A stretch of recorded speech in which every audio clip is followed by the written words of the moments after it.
Stupid. With smiley face.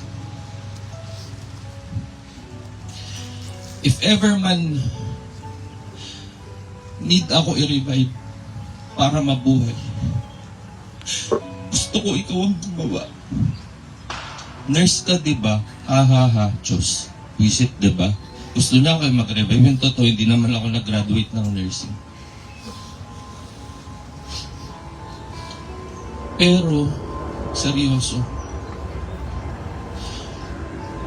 buhayin mo ako hanggat gusto mo. Kasi ikaw lang ang buhay ko.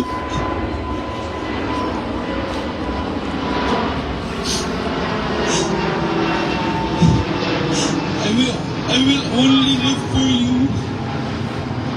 Siyempre with God din. Pero dito sa earth, ikaw lang ang meron ako. I love you so much, Upit. Kung alam mo lang. Kaya sorry kung nagiging disappointment pa ako sa'yo. Sana nalaman mo na I really tried my best to be the best sister.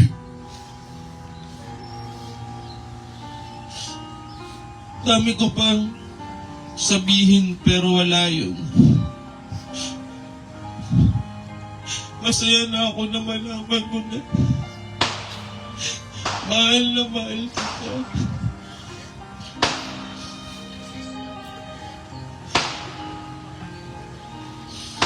PS. Ano ba ibig sabihin ng PS? Postscript. So may PS pa dito, pakinggan nyo ito mabuti Kasi part kayo nito. Pag ako nawala, gusto ko gumawa ka ng vlog na about me. Para never mo akong makalimutan kasi tumatanda ka na. Ha. Love you. Stupid with signature. Kaya kung mapapansin nyo guys, kahit ayoko mag-post, kasi nabasa ko na to Kaya kung mapapansin nyo, yung feed ko, puro sa kanya kasi yun yung huling wish niya.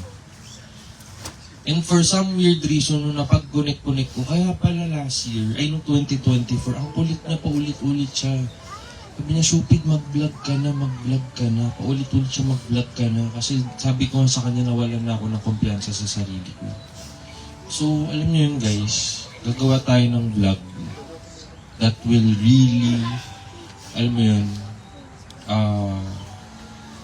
introduce her in the next generation, di ba, ng mga mahal natin sa buhay para hindi talaga natin makalimutan si June.